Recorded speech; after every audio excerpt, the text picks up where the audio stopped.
नमस्ते प्रणाम, स्वागत करती हूँ आप सभी का अपने यूट्यूब चैनल में। दोस्तों आज मैं लेकर आई हूँ बहुत ही बढ़िया, बहुत प्यारा, बहुत ही यूनिक, बहुत ही अच्छा कहारवा नाच गीत। गाना जैसा लगे कमेंट बॉक्स में बताना।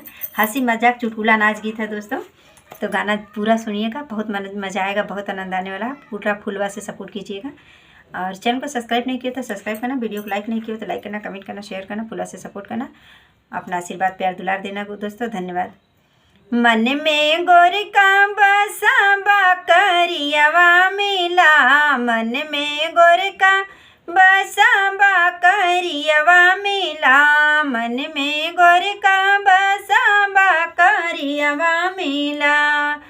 हमारे गेहूँ हमारे चाउर, हमारे गेहूँ हमारे चाउर, लइके भुजावयू को दो चला, हमरे मन में बगर का करियवा मिला। लइके भुजावयू को दो चला, मन में बसा बगर का करियवा मिला, मन में बसा बगर का करियवा मिला। मन में गोर का बसा करियवा मिला।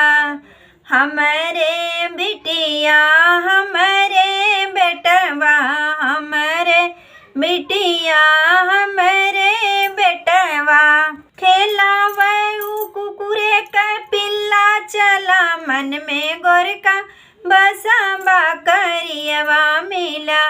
खेलावयू कुकुरे का पिल्ला चला, मन में गोर का बसा करियवा मिला, मन में गोर का बसा करियवा मिला। हमारे घरवा हमारे महला, हमारे महला हमारे दो महला, लइके उसवे खरिहाने चला, मन में गोर का बसा करियवा मिला।